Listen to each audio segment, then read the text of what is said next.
Hello student, मैं SB Singh आपका अपने ऑनलाइन इकोनॉमिक्स क्लास में स्वागत करता हूं। इसके पिछले वीडियो में आपने पढ़ा कि आंकड़ों का संग्रहण कैसे करते हैं।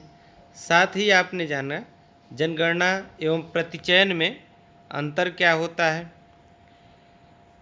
इस अध्याय में हम सीखेंगे कि जो आंकड़े आपने संग्रहित किए हैं उन्हें कैसे वर्गीकृत करते हैं, उनको अपने उद्देश्यों के अनुरूप कैसे व्यवस्थित किया जाता है, जिससे उन्हें उन आंकड़ों को सांख्यिकी विश्लेषण के योग्य बनाया जा सके। तो सबसे पहले हम जानते हैं कि अपरिष्कृत आंकड़े किसे कहते हैं। अपरिष्कृत आंकड़ों से तात्पर्य होता है कि वे प्रारंभिक अव्यवस्थित आंकड़े जिन्हें वर्गीकृत नहीं किया गया है। ये आंकड़े इतने विशाल होते हैं कि इनसे कोई निष्कर्ष निकालना मुश्किल होता है। इसको इस तरह समझ सकते हैं, मान लीजिए कि आप अपने विद्यालय में गणित से संबंधित बच्चों का मूल्यांकन कर रहे हैं, या आपके टीचर ये देखना चाहते हैं उनके विषय में जो गणित के स्टूडेंट हैं उनके प्राप्तांक किस प्रकार हैं, और इसके लिए उन्होंने अपने विषय का सभी बच्चों के मार्कशीट लेकर के आपको कहा कि सबके अंक नोट करिए। क्लास में 100 बच्चे हैं और उनके आंकड़े इस तरह आते हैं 10, 15, 20, 25, 40, 60, 100 अंक का है, 60, 70, 20, 8, 15, 19,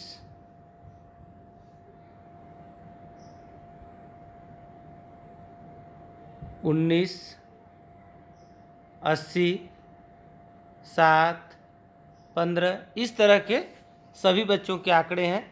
अब इन बिखरे आंकड़ों को देख करके अगर आपके टीचर ये जानना चाहते हैं कि कितने स्टूडेंट्स हैं जिन्होंने अच्छा अंक प्राप्त किया है, तो उन्हें काफ़ी माथापच्ची करनी पड़ेगी। अगर उनको इस तरह से 1000 बच्चों के बीच में ये सर्वे करना हो तो और कठिन होगा। अगर इन्हीं आंकड़ों को व्यवस्थित कर दिया जाए, अर्थात वो अपने आवश्यकता के अनुरूप बांट लें, यहाँ पर जैसे इस तरह कर लिया जाए प्राप्तांक और संख्या बच्चों की। अब इस तरह से पहले 0 से 10 के बीच के जितने बच्चे हैं, मान लीजिए ऐसे बच्चों की संख्या जो आपने बनाया था चार्ट, उस चार्ट से आपने गिन करके रख लिया कि ऐसे बच्चे 7 हैं, और 10 से 30 के बीच में ये 30 बच्चे हैं, 30 से 50 के बीच में 40 बच्चे हैं। तो आप देख रहे हैं इस तरह अगर हम बना लें तो हमें अगर ये पता करना हो कि 50 से अधिक अंक पाने वाले कितने बच्चे हैं, तो 40, 30, 7, 70, 7, 77, यानी 77 बच्चे जो हैं वो 50 से कम पाने वाले हैं। तो बच्चे कितने, 33 बच्चे जो हैं वो क्या होंगे, 100 से, यानी अच्छे अंक पाने वाले होंगे, 50 से अधिक अंक पाने वाले होंगे। तो इस उदाहरण में हमने देखा कि पहले जो आपके पास जो प्रारंभिक आंकड़ा आपने इकट्ठा किया था वो अपरिष्कृत आंकड़ा था, जिसका आपने वर्गीकरण करके उसको व्यवस्थित कर दिया। वो कैसा आंकड़ा है, वो परिष्कृत आंकड़ा है। क्लियर हो जाना चाहिए आपको। अब हम देखते हैं कि व्यवस्थितीकरण किसे कहते हैं। व्यवस्थितीकरण का तात्पर्य होता है अपरिष्कृत आंकड़ों को सरल, संक्षिप्त एवं व्यवस्थित ढंग से प्रस्तुत करने को आंकड़ों का व्यवस्थितीकरण कहा जाता है, ताकि उन्हें आसानी से सांख्यिकी विश्लेषण के योग्य बनाया जा सके।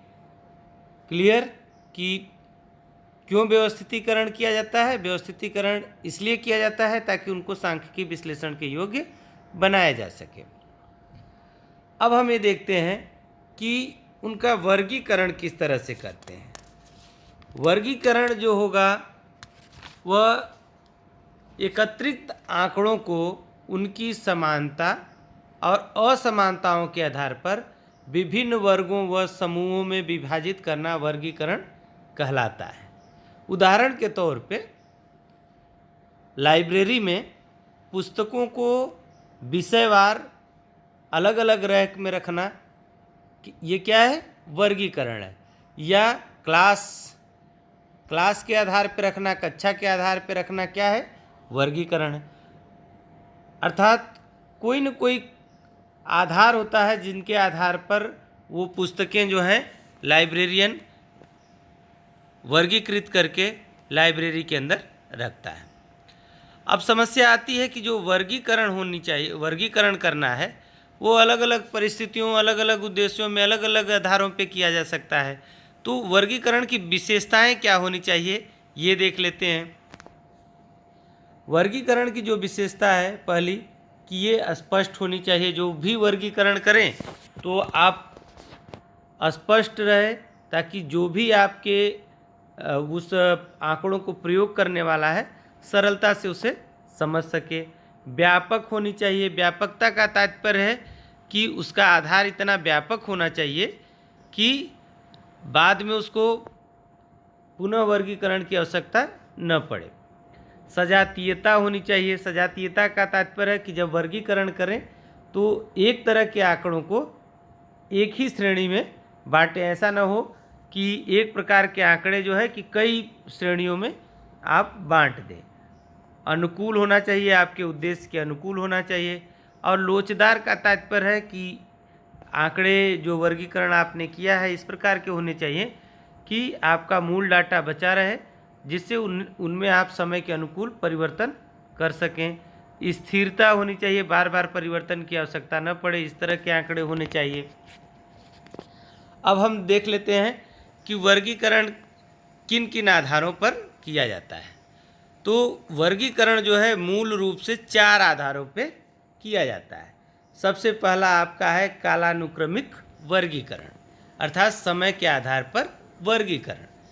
जब आंकड़ों को समय के संदर्भ जैसे वर्ष, तिमाही, मासिक या साप्ताहिक आदि के रूप में आरोही या अवरोही क्रम में वर्गीकृत किया जा सकता है तो उसे कालानुक्रमिक वर्गीकरण कहा जाता है। उदाहरण के तौर पे आप देख सकते हैं कि अगर वर्ष दिया जाए, ये देखा जाए वर्ष के आधार पर कि किस वर्ष में कितना उत्पादन हुआ है खाद्यान्नों का।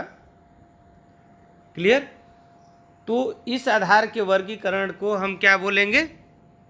कालानुक्रमिक वर्गीकरण। जैसे हम उदाहरण लेते हैं कि 1951 में 35.7 करोड़ जो है कि 35.7 करोड़ टन जो है खाद्यान्न का उत्पादन भारत में था। अब इसको हम देख लेते हैं कि ये 1975 में आकर के 140 करोड़ टन हो जाता है। इसी तरह 2001 में देख लेते हैं कि ये 201 करोड़ टन हो जाता है। तो इस तरह का वर्गीकरण जहाँ पे हम एक तरफ समय दिया जाए और दूसरी तरफ दूसरा चर दिया जाए तो उसे हम क्या कहेंगे? कालानुक्रमिक वर्गीकरण। अब हम स्थानिक वर्गीकरण को देख लेते हैं। स्थानिक वर्गीकरण क्या होता है? स्थानिक वर्गीकरण का तात्पर्य है जब हम वर्गीकरण को भौगोलिक स्थितियों जैसे कि देश, राज्य, शहर, जिला, कस्बा आदि के संदर्भानुसार हम जो है वर्गीकरण करें तो इसे हम क्या कहेंगे? स्थानिक वर्गीकरण कहेंगे। जैसे मान लीजिए कि विभिन्न देशों में हम गेहूं का उपज देख रहे हैं, जैसे कि देश का नाम यहाँ पे लिख दिया है और फिर गेहूं की उपज लिख दिया।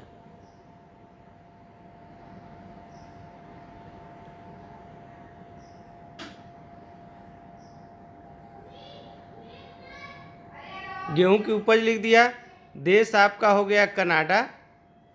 अब कनाडा में हमने लिखा कि 3,594 किलोग्राम प्रति एकड़ जो है उत्पादन हुआ है। इसी तरह चीन का हमने दिखा दिया प्रति एकड़ कितना उत्पादन हुआ, तो चीन में 5,055 करोड़ हुआ। इसी तरह हम भारत को ले लेते हैं और भारत में हमने दिखा दिया कि 3,154 करोड़ जो है प्रति एकड़ गेहूं का उत्पादन हो रहा है। तो ये जो वर्गीकरण है हमने किसके आधार पे किया, भौगोलिक स्थिति के आधार पे किया। तो इसको हम बोलेंगे कि ये हमारा जो है किसके आधार पे है, स्थानिक वर्गीकरण है। अब हम तीसरा देखते हैं गुणात्मक वर्गीकरण। गुणात्मक वर्गीकरण किसको कहेंगे, इसको हम आसानी से समझते हैं।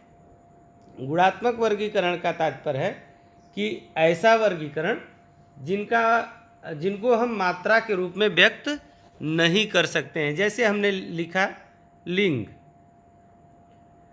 अब लिंग क्या हो सकता है, पुरुष हो सकता है या फिर महिला हो सकता है। यानी हम जब लिंग लिखेंगे तो हम यहाँ पर संख्या व्यक्त नहीं कर सकते, पहले हम पुरुष और महिला में वर्गीकृत करेंगे। तो अगर इस तरह का वर्गीकरण है जैसे कि लिंग का है या फिर अन्य जैसे ऐसे चर जिनको हम जो है कि मात्रा के रूप में व्यक्त नहीं कर सकते हैं, तो इन्हें हम क्या कहेंगे, गुणात्मक वर्गीकरण कहेंगे। अब नेक्स्ट हम देखते हैं मात्रात्मक वर्गीकरण। मात्रात्मक वर्गीकरण जब विशेषताओं की प्रकृति मात्रात्मक होती है, जैसे हम ऊंचाई, भार, आयु, आय, छात्रों के अंक आदि को हम क्या कर सकते हैं, मात्रा के रूप में व्यक्त कर सकते हैं, तो उन्हें हम क्या कहेंगे, मात्रात्मक वर्गीकरण कहेंगे। अब आगे बढ़ते हैं, देख लेते हैं पहले कि चर किसको कहते हैं। पिछले अध्याय में भी हमने देखा था कि चर क्या होता है। चर से अभिप्राय किसी तथ्य की वह विशेषता है जिसमें परिवर्तन होते रहते हैं तथा उन्हें किसी इकाई द्वारा मापा जा सकता है। जैसे हमने अभी उदाहरण लिया था कि समय का लिया था और दूसरी तरफ हमने उत्पादन का लिया था। तो यहाँ पर हमने दिखाया था 1951, यहाँ पे हमने कुछ उत्पादन दिखा दिया था। तो ये अब यहाँ पे परिवर्तन हो गया 1951 से 1971 और हमने यहाँ पे 140 टन दिखाया। तो अब यहाँ पे आप देख रहे हैं समय में भी परिवर्तन हो रहा है, उत्पादन में भी। तो ये समय आपका और उत्पादन आपका क्या हुआ, चर। क्लियर हो गया होगा स्टूडेंट। अब हम देखते हैं कि चर कितने प्रकार के होते हैं। चर दो प्रकार के होते हैं, संतत चर और विविक्त चर। संतत चर किसे कहेंगे, इसे पहले देख लेते हैं। संतत चर का कोई भी संख्यात्मक मान हो सकता है। यह पूर्णांक मान 1, 2, 3, 4 या भिन्नात्मक मान 1/2, 4/5, 5/8 कुछ भी हो सकता है, तथा ये मान जो यथावत भिन्न नहीं है, जैसे कि √2 है, ये आप जानते हैं कि इसका मान जो है कि कोई निश्चित मान नहीं आएगा। √3 है, इसका भी कोई निश्चित मान नहीं आएगा। तो ये सब क्या कहलाएंगे, संतत चर कहलाएंगे। संतत चर अर्थात वे चर हैं जो मापदंडों की इकाइयों में होते हैं और अपने वर्गों में विभक्त किए जा सकते हैं। इन्हें भिन्नात्मक रूप में लिखा जा सकता है। इसको ऐसे भी आप समझ सकते हैं कि जैसे आपका कोई हम वर्गीकरण कर लेते हैं 0 से 10। क्लियर हो गया। अब 0 से 10 वाले संख्या मान लीजिए कि 5 छात्र हैं, ये प्राप्तांक है, प्राप्तांक हो गया आपका, और ये जो है बच्चों की संख्या हो गई। तो 0 से 10 के बीच 5 छात्र हैं और 10 से 20 के बीच में 7 छात्र हैं, और 20 से 30 के बीच में सपोज करिए कि 20 छात्र हैं। तो यहाँ पर जो 0 से 10 के बीच कोई भी मान हो सकता है, वो 0.5 हो सकता है, या फिर 1 हो सकता है, 8 हो सकता है, 8.5 हो सकता है, 8.1 हो सकता है। अर्थात 0 से 10 के बीच में कोई मान हो सकता है, कोई निश्चित मान नहीं है। तो इसे हम क्या बोलेंगे? संतत चर बोलेंगे। अब हम देखते हैं कि विविक्त चर किसे कहते हैं। संतत चर के विपरीत विविक्त चर जो होते हैं केवल निश्चित मान के हो सकते हैं। ये चर केवल निश्चित मान वाले हो सकते हैं, इसके मान केवल परिमित उछाल से बदलते हैं। यह उछाल एक मान से दूसरे मान के बीच होते हैं, परंतु इनके बीच कोई मान नहीं आता। अब इसको इस तरह समझ सकते हैं कि जैसे हमने यहाँ पे प्राप्तांक दिखाया था तो 0 से 10 के बीच में दिखा दिया था। अब हम ये कहें कि 5 नंबर पाने वाले 10 छात्र हैं, 7 या 15 अंक पाने वाले 20 छात्र हैं, 20 अंक पाने वाले 15 छात्र हैं। तो यहाँ पर आप देख रहे हैं कि इनके निश्चित मान हैं 5, और 5 का मान केवल 5 होगा, इनके अगल बगल कोई मान नहीं होगा। ये दशमलव में इनको व्यक्त नहीं किया जा सकता है। यहाँ तो हमने प्राप्तांक दिखाया, इनको बदला जा सकता है, लेकिन अगर यहाँ छात्रों की संख्या है तो क्या छात्र दशमलव में हो सकते हैं? क्या छात्र दशमलव तो होंगे नहीं। तो ये जो विवरण कहलाएगा, ये कैसा विवरण कहलाएगा? विविक्त चर कहलाएगा। अब हम आगे बढ़ कर के देखते हैं कि बारंबारता वितरण क्या कहलाता है। बारंबारता वितरण का तात्पर्य है यह अपरिष्कृत का आंकड़ों को एक मात्रात्मक चर में वर्गीकृत करने का एक सामान्य तरीका है। यह दर्शाता है कि किसी चर के भिन्न मान हो सकते हैं, किसी चर के भिन्न मान हो सकते हैं, अपने अनुरूप वर्गों में बारंबारताओं के साथ कैसे वितरित किए जाते हैं। आपका फ़ोन आने की वजह से थोड़ा सा इंटरप्ट हो जा रहा है, इसको फ्लाइट मोड में कर दे रहे हैं। अब यहाँ पर आप देख रहे हैं कि बारंबारता वितरण यह अपरिष्कृत आंकड़ों को एक मात्रात्मक चर में वर्गीकृत करने का एक सामान्य तरीका है। यह दर्शाता है कि किसी चर के भिन्न मान विभिन्न वर्गों में अपने अनुरूप वर्गों में बारंबारताओं के साथ कैसे वितरित किए जाते हैं। सिंपल सा उदाहरण है, जैसे प्राप्तांक का हमने आपको उदाहरण दिया था कि 0 से 10 के बीच अंक पाने वाले अगर 10 छात्र हैं तो उनकी बारंबारता 10 है। तो इस तरह बारंबारता के आधार पे क्या होता है कि वितरित कर लिया जाता है, तो उसे बारंबारता वितरण कहते हैं। अब अगर जो वर्ग हम बना रहे हैं, जैसे 0 से 10 के बीच में 20 छात्र हैं, 10 से 20 के बीच में 15 छात्र हैं, तो ये क्या कहलाता है? बारंबारता वितरण कहलाता है। क्लियर? अब इसमें हम देखते हैं कि वर्ग किसको कहते हैं। निश्चित सीमाओं के विस्तार को जिसमें मदें शामिल होती हैं वर्ग कहा जाता है। यहाँ पर देख सकते हैं आप, जैसे 0 से 10, 10 से 20, 20 से 30 आदि। अब वर्ग की सीमाएं क्या होती हैं ये भी जान लीजिए, ये जानना आपको ज़रूरी है। प्रत्येक वर्ग की 2 सीमाएं होती हैं, निम्न सीमा तथा ऊपरी सीमा। अब जैसे यहाँ पर आपको उदाहरण दिया गया है 0 से 10, 10 से 20, तो यहाँ पे 0 जो है इसे आप क्या कहेंगे, निम्न सीमा कहेंगे। क्लियर?